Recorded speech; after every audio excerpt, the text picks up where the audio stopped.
नमस्कार। बहुत स्वागत है आप सभी दर्शकों का मिथुन राशि के लिए 2026 में घटित होने वाली 10 महत्वपूर्ण घटनाओं से संबंधित इस वीडियो में। सबसे पहले मैं आप सभी दर्शकों को आने वाले वर्ष 2026 की बहुत बहुत शुभकामनाएं देता हूं। आप स्वस्थ रहें, प्रसन्न रहें और 2026 में आपकी मनोकामनाएं पूरी हों, इसी कामना के साथ वीडियो की शुरुआत करता हूँ। नए वर्ष की जब भी शुरुआत होती है तो हर व्यक्ति के मन में ये जिज्ञासा होती है कि आने वाला वर्ष उनके लिए कैसा रहेगा। और आपने भी अलग अलग चैनल्स पर 2026 के वीडियोस को देखे होंगे और उन सभी को देखने के बाद एक कन्फ्यूज़न की स्थिति बनी होगी। कोई कुछ कह रहा है, कोई कुछ कह रहा है, तो क्या करें और क्या समझें। एक बात और, वार्षिक राशिफल के वीडियो अमूमन काफ़ी लंबे होते हैं और जब आप सरसरी नज़र से उनको देखते हैं, सुनते हैं, तो बहुत सी महत्वपूर्ण बातें छूट जाती हैं। तो इसीलिए मैं वार्षिक राशिफल को समराइज़ करते हुए आपको संक्षेप में इस वीडियो के माध्यम से बताने जा रहा हूँ कि 2026 में वो कौन सी 10 घटनाएं हैं जिनके घटने के योग बन रहे हैं। दूसरी महत्वपूर्ण बात, मैंने अपना व्हाट्सएप नंबर इसी वीडियो के डिस्क्रिप्शन बॉक्स में दे दिया है। आजकल साइबर फ्रॉड की घटनाएं बहुत अधिक बढ़ गई हैं, तो कृपया करके इसी नंबर पर कॉल कीजिएगा और इस नंबर के अलावा कमेंट बॉक्स में दिए गए किसी भी दूसरे नंबर पर कांटेक्ट मत कीजिएगा, ये स्कैम हो सकता है। तो ये है मिथुन राशि के जातकों की कुंडली। 2026 सूर्यदेव का वर्ष है और सूर्यदेव मिथुन राशि के जातकों के लिए प्रबल योग कारक ग्रह बनते हैं। इसलिए 2026 आपके लिए विशेष उपलब्धियों भरा होने वाला है। और दूसरी बात, मिथुन राशि के जातकों के जीवन में ना तो शनि की ढैया गतिमान है, न 7.5 गतिमान है। इसलिए भी 2026 विशेष उपलब्धियों भरा होगा। और तीसरी महत्वपूर्ण बात यह कि 2025 मंगल का वर्ष है और मंगल मिथुन राशि के लिए मारक ग्रह बनते हैं। इसलिए 2025 निस्संदेह आपके लिए बेहद कष्ट भरा रहा होगा, लेकिन 2026 वो वर्ष होगा जो एक मील का पत्थर सिद्ध होगा और इस वर्ष को आप हमेशा याद कर रखेंगे। तो चलिए पहली घटना की बात करें।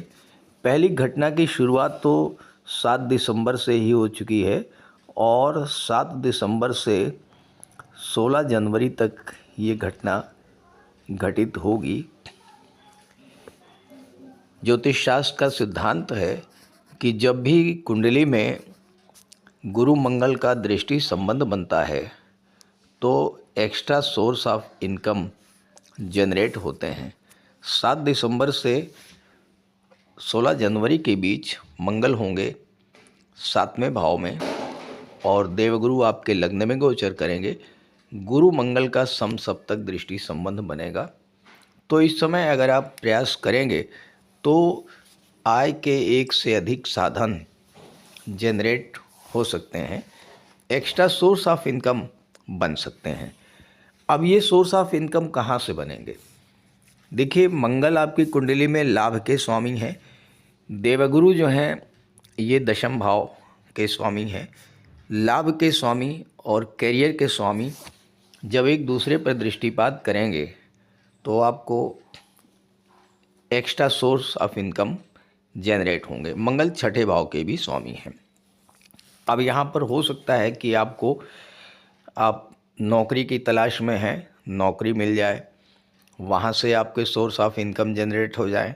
हो सकता है कि आप नौकरी कर रहे हों और नौकरी के साथ साथ व्यापार से आपको धन लाभ हो। ये भी हो सकता है कि मंगल की दृष्टि 10वें भाव पर है और 10वें भाव के स्वामी हैं गुरु, और गुरु की दृष्टि मंगल पर है। तो इस तरह से ये भी हो सकता है कि आपको जो नौकरी कर रहे हैं उसमें कोई एप्रिसिएशन मिल जाए, प्रमोशन मिल जाए, वेतन वृद्धि हो जाए और वहाँ से extra source of income generate हो जाए। तो इस तरह का योग बन रहा है 16 जनवरी तक। दूसरी जो घटना है ये 14 जनवरी से और 12 फरवरी के बीच में घटित होने का योग बन रहा है। मकर राशि में सूर्य मंगल का गोचर होगा। अष्टम भाव में सूर्य और मंगल गोचर करेंगे। देखिए, 8वां भाव खराब भाव होता है, इसमें कोई दो राय नहीं है, लेकिन जब 8वें भाव का संबंध 11वें भाव से बनता है तो अचानक धन लाभ का योग बनता है। मंगल 8वें भाव में है, 11वें भाव के स्वामी हैं और मंगल की चौथी दृष्टि भी 11वें भाव पर पड़ रही है। तो अचानक धन लाभ का योग बनेगा। साथ ही साथ प्रॉपर्टी से रिलेटेड कोई विवाद अगर चल रहा था तो वही समय सुलझ जाएगा, क्योंकि सूर्य तीसरे भाव के स्वामी हैं। आपकी कम्युनिकेशन पावर को बढ़ा देंगे, आपके पराक्रम पुरुषार्थ में वृद्धि करेंगे। आप बातचीत के द्वारा, अपनी कम्युनिकेशन के बल पर, अपनी वाणी के बल पर, अपने आत्मविश्वास के बल पर प्रॉपर्टी से रिलेटेड जो मैटर चल रहा था उस मैटर को सुलझा लेंगे। इसके अलावा कोई डूबा हुआ पैसा इस समय आपको मिल सकता है, और चूंकि मंगल प्रॉपर्टी के कारक होते हैं तो जो लोग रियल एस्टेट से जुड़े हुए हैं उनके लिए भी सूर्य और मंगल का गोचर, अष्टम भाव से संबंध बनाना, ये बड़ा लाभ देने वाला योग बनता है। तीसरी घटना जो घटित होगी वो 23 फरवरी से 2 अप्रैल के बीच में घटित होगी। 23 फरवरी से 2 अप्रैल के बीच मंगल राशि परिवर्तन करके 9वें भाव में आ जाएंगे। राहु मंगल का अंगारक योग बनेगा। देखिए, अंगारक योग बहुत खराब योग माना जाता है। राहु धुआं है, वायु तत्वीय ग्रह हैं, मंगल अग्नि तत्व ग्रह हैं। अग्नि और वायु मिलने पर क्या होता है? अग्नि और अधिक प्रज्वलित होती है। तो राहु और मंगल का जो अंगारक योग है, इसके अंदर हर चीज़ को जला देने की क्षमता है। लेकिन अगर इसी ऊर्जा का आपने अच्छा से उपयोग कर लिया तो बहुत बड़ी सफलता भी मिल सकती है। कहाँ से कैसे यूज करेंगे? मंगल की दृष्टि 12वें भाव पर पड़ेगी, राहु की दृष्टि तीसरे भाव पर पड़ेगी। 12वां भाव विदेश का होता है, तीसरा भाव संचार माध्यमों का होता है। 23 फरवरी से 2 अप्रैल के बीच ऑनलाइन प्लेटफॉर्म के द्वारा विदेशों से जुड़ करके बड़ा लाभ प्राप्त किया जा सकता है। मंगल की दृष्टि 12वें भाव पर है। 9वां भाव उच्च शिक्षा का होता है। अचानक से उच्च शिक्षा के लिए विदेश जाने का योग भी बन जाएगा। भाग्य भाव जागृत होगा और मंगल दशम के एकादश के स्वामी हैं, तो भाग्य से आपकी इनकम भी बढ़ेगी। और सबसे बड़ी बात कि मंगल छठे भाव के स्वामी होकर के भाग्य भाव में गोचर करेंगे राहु के साथ। अचानक से नौकरी मिलने का भी एक बहुत अच्छा योग बनेगा। लेकिन इसके बाद की जो चौथी घटना है, इस घटना को लेकर के आपको बहुत सावधान रहना होगा। 13 जनवरी से लेकर के 6 फरवरी के बीच मंगल, सूर्य और शुक्र तीनों का गोचर अष्टम भाव में होगा। Mars, sun and Venus 8th house में। अब यहाँ मंगल तो अपनी उच्च की राशि में होंगे, सूर्य और शुक्र की जो युति है ये मेल फीमेल के बीच आकर्षण को बढ़ाने वाली होती है। मंगल और शुक्र की युति भी मेल फीमेल के बीच आकर्षण को बढ़ाने वाली होती है। शुक्र आपकी कुंडली में पंचम भाव के स्वामी बनते हैं। पंचम भाव लव रोमांस का होता है।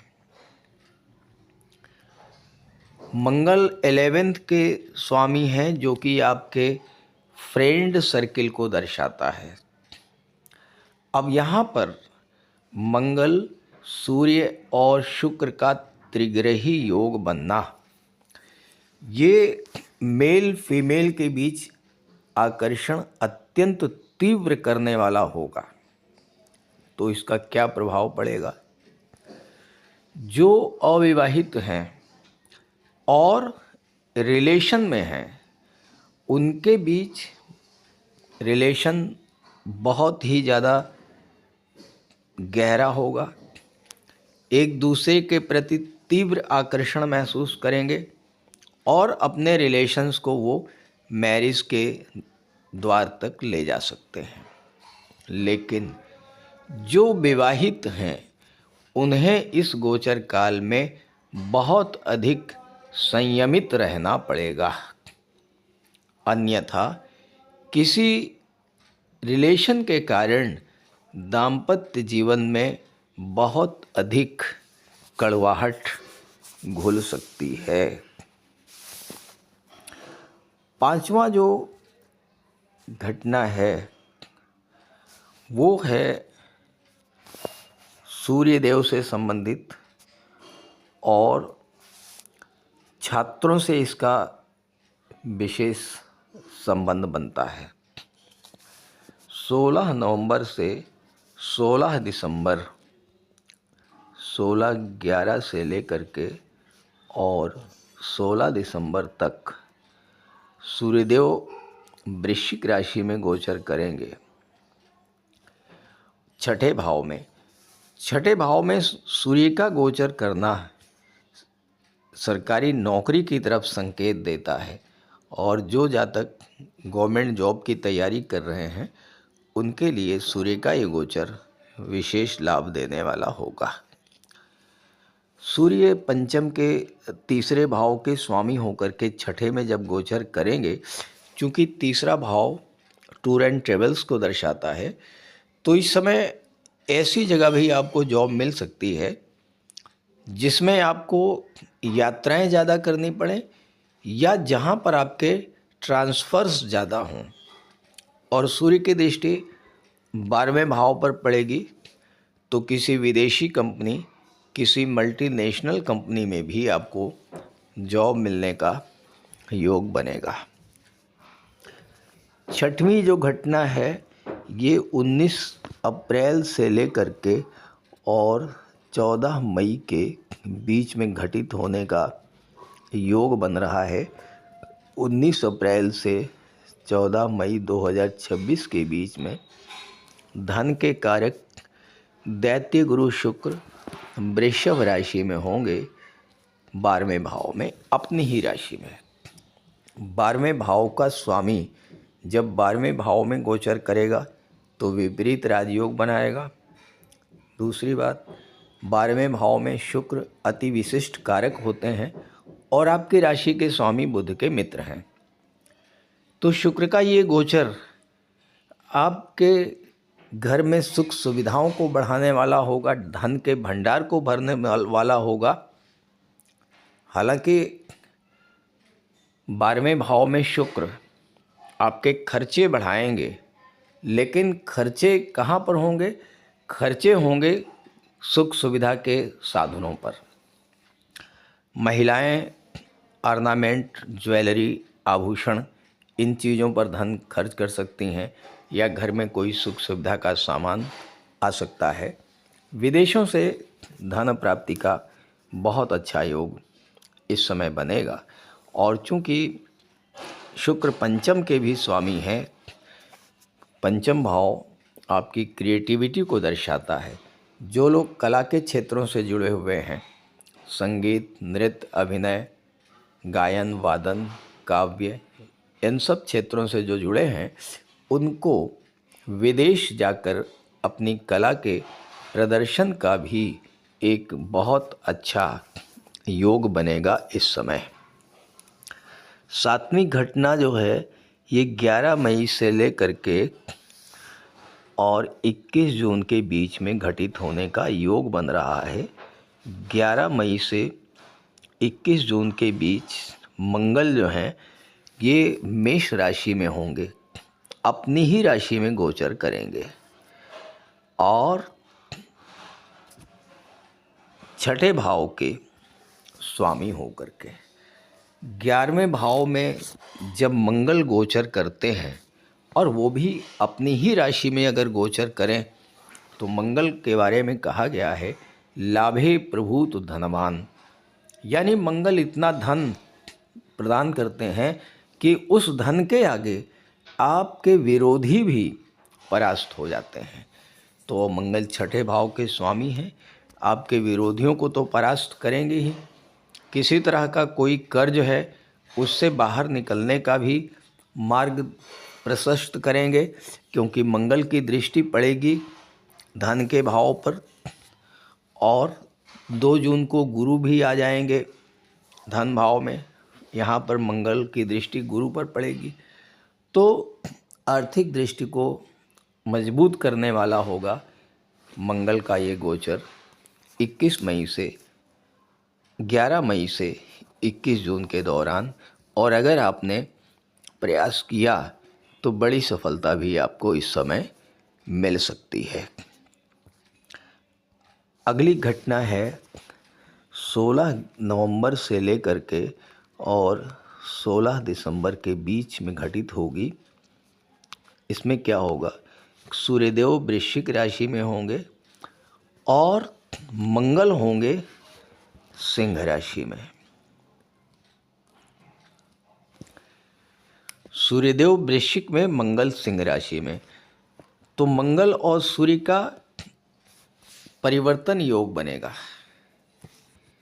सूर्य मंगल की राशि में, मंगल सूर्य की राशि में, दोनों एक दूसरे के घर में रहेंगे तो एक दूसरे के घर की रक्षा करेंगे, तो तीसरे भाव को मजबूत करेंगे, छठे भाव को मजबूत करेंगे, नवम भाव पर दृष्टि पड़ेगी तो नवम भाव को मजबूत करेंगे, 12वें भाव पर दृष्टि पड़ेगी तो 12वें भाव को मजबूत करेंगे। तो क्या प्रभाव पड़ेगा, एक तो ये है कि नौकरी की दृष्टि से समय अच्छा रहेगा, भाग्य का साथ देगा, आपके पराक्रम पुरुषार्थ, आपकी ऊर्जा में वृद्धि होगी, आप एफर्ट्स ज़्यादा करेंगे और जितना एफर्ट करेंगे उसका आपको लाभ भी मिलेगा, क्योंकि मंगल जो है वो एकादश के स्वामी हैं, लाभ के भाव के स्वामी हैं। और 16 दिसंबर को सूर्यदेव आ जाएंगे धनु राशि में और गुरु होंगे सिंह राशि में, तीसरे भाव में। गुरु होंगे Jupiter in 3rd house and sun in 7th house. यहाँ सूर्य गुरु का परिवर्तन योग बन जाएगा, यानी तीसरे भाव और 7वें भाव का परिवर्तन बन जाएगा। अब तीसरा भाव बिजनेस का होता है, तो 3rd हाउस क्या होता है, कम्युनिकेशन पावर, संचार माध्यमों का। आप अपने व्यापार व्यवसाय में संचार माध्यमों का, ऑनलाइन प्लेटफॉर्म का, टेक्नोलॉजी का ज़्यादा से ज़्यादा उपयोग करेंगे और उसका लाभ आपको प्राप्त होगा। लेकिन यहाँ पर एक बात का ध्यान रखना है, 3rd हाउस जो है ये डॉक्यूमेंटेशन को भी दर्शाता है। तीसरा भाव ये डॉक्यूमेंट्स को शो करता है। 7वां भाव जो है ये लीगल कॉन्ट्रैक्ट्स को दर्शाता है, पार्टनरशिप को दर्शाता है। और आपकी कुंडली में शनिदेव की दृष्टि पड़ेगी 7वें भाव पर। तो कोई भी डॉक्यूमेंट साइन करते समय, कोई भी लीगल कॉन्ट्रैक्ट साइन करते समय आपको बेहद सावधान रहना होगा। और अंतिम घटना, जिसका संबंध आपके लग्नेश बुध से है, 29 मई से लेकर के 22 जून तक, 29 मई से 22 जून तक बुध का गोचर मिथुन राशि में होगा।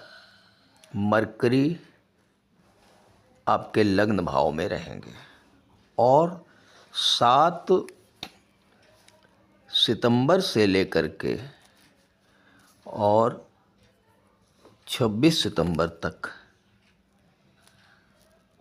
ये कन्या राशि में रहेंगे। मरकरी इन 4th हाउस। अब देखिए यहाँ पर मिथुन में रहेंगे तो भद्र महापुरुष राजयोग बनाएंगे, कन्या में रहेंगे तो भी भद्र महापुरुष राजयोग बनाएंगे। तो बुध के ये दोनों जो गोचर हैं ये बिजनेसमैन के लिए, व्यापार से जुड़े हुए जातकों के लिए, आईटी सेक्टर से जुड़े हुए जातकों के लिए, जो शिक्षा के क्षेत्र या मैनेजमेंट के क्षेत्र से जुड़े हुए हैं उनके लिए, कला और साहित्य से जुड़े हुए जातकों के लिए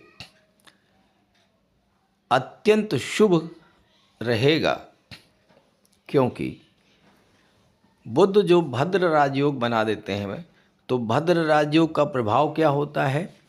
भद्र राजयोग का प्रभाव ये होता है कि जब ये राजयोग बनता है तो व्यक्ति सोने चांदी अशर्फियों को तराजू से तौल करके रखता है।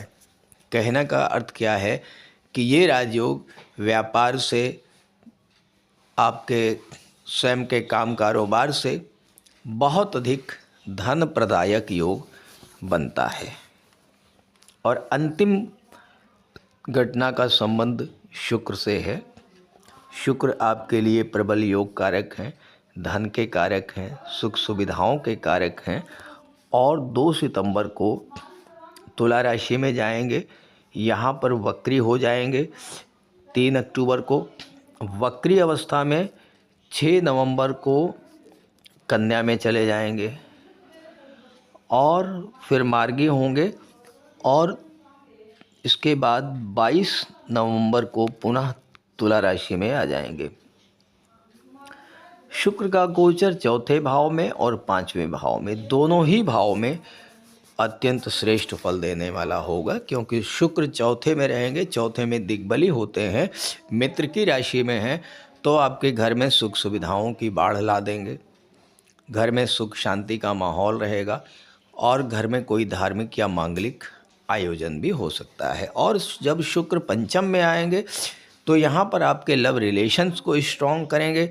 शेयर मार्केट से अच्छा पैसा अचानक से आपको दे सकते हैं। और सबसे बड़ी बात यह है कि जो लोग कला से जुड़े हुए हैं, सिनेमा जगत से जुड़े हुए हैं, चूँकि राहु की दृष्टि जो है वो 3rd हाउस पर पड़ रही है और शुक्र 12वें भाव के स्वामी हैं, और राहु की दृष्टि पंचम पर भी पड़ेगी, शुक्र पर भी पड़ेगी। तो ये जो 3 महीने हैं ये कला जगत, सिनेमा जगत, film industry, modelling, TV serial, photography, videography, social media, इन सब क्षेत्रों से जुड़े हुए जातकों के लिए प्रबल धन प्रदायक होगी। नई नई डील्स, नए नए कॉन्ट्रैक्ट्स मिलेंगे और जीवन में आप तेज़ी के साथ आगे बढ़ेंगे। तो इस तरह की 10 घटनाएं संभावित हैं 2026 में। इस गोचर का लाभ उठाइए और इसी की प्लानिंग करके चलिए। साथ ही साथ एक बार फिर से मैं वही बात कहना चाहूँगा कि मैंने अपना व्हाट्सएप नंबर दे दिया है डिस्क्रिप्शन बॉक्स में। इस नंबर के अलावा कमेंट बॉक्स में दिए गए किसी भी नंबर से या अन्य कोई नंबर जिससे आपको कांटेक्ट करने का प्रयास कोई व्यक्ति करे तो आप ये समझ लीजिए कि वो स्कैम है।